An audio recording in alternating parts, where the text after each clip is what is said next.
2015 is behind us, so it's time once again for the year-end roundup. Here's a look at movies from 2015 that I'd recommend. These didn't necessarily make the best of the year, but I definitely say they're worth a look. These are not ranked in any way, they're just ordered alphabetically. So here we go.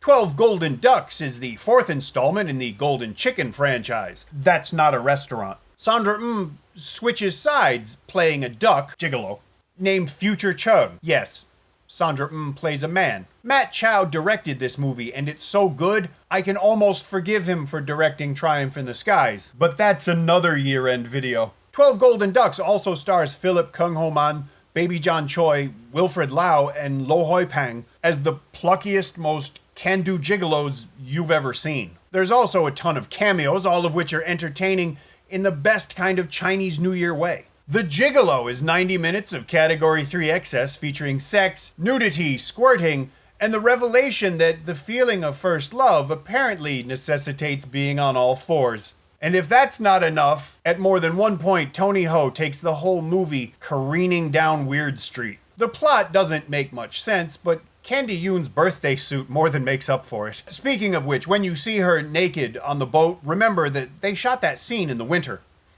I Am Somebody is Derek Yee's homage to the people who make a living playing extras in Hangdian. There's a lot of well-known stars in this movie, but they're just cameos. The main actors are the real people who are usually extras. Some of them have underutilized acting chops, and some of them don't. But I really enjoyed I Am Somebody because it was both entertaining and educational. Imprisoned, Survival Guide for Rich and Prodigal is a welcome return to the Hong Kong prison genre. Gregory Wong plays a rich kid who ends up in prison where he learns a lot of important life lessons and the value of friendship. The value of cigarettes, too. The supporting cast includes a lot of people who appeared in the classic Prison on Fire movie, like Tommy Wong, Ho Ka-kui, Vincent Wan, Chi-hung, and Elvis Choi. It's Category 3 for violence, nudity, and language, so all my needs were met. Insanity is the directorial debut from Lee Kuan Yew, not the Singaporean leader, and stars Huang Xiaoming and Lau Ching-wan. Huang Xiaoming is a little out of his depth, but Lau Ching-wan isn't, and his performance is probably the biggest reason to watch this film. The other is a cameo by Michelle Wai, who plays an extremely convincing junkie.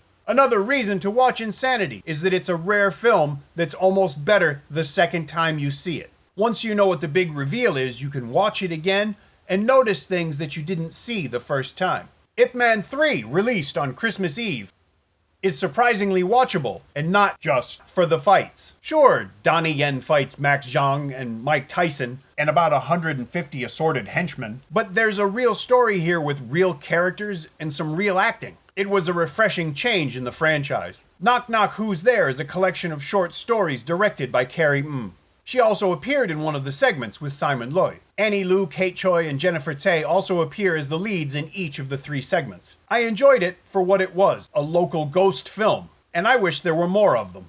Love Detective is a Patrick Kong movie directed by Jill Wong, but you should watch it anyway. Ivana Wong plays a detective who goes undercover as a Lengmo to try and catch a killer. Pak Ho Chow, Jacqueline Chong, Shiga Lin, and a lot of others also feature. It's a disposable commercial comedy, but it's a lot of fun because of some moments and details that made me sincerely laugh with the movie and not just at it. Make sure you sit through the credits and keep a close eye on Bob Lamb. SPL 2, A Time for Consequences, is the greatest movie Donnie Yen never made.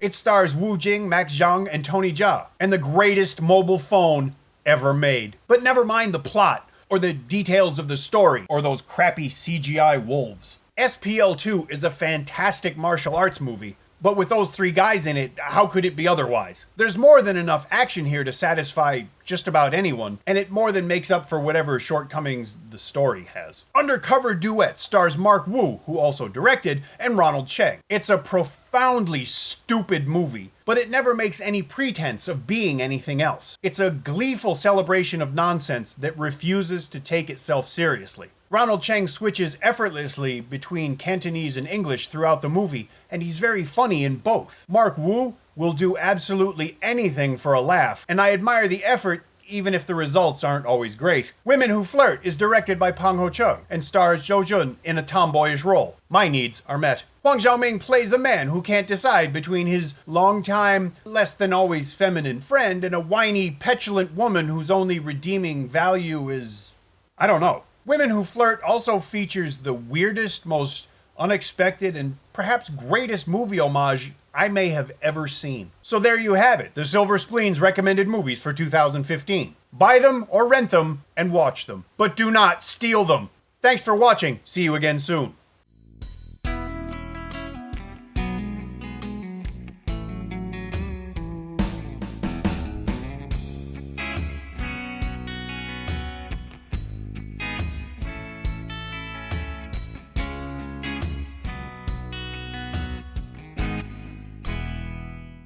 From Vegas to Macau too, because I'm in it for this long.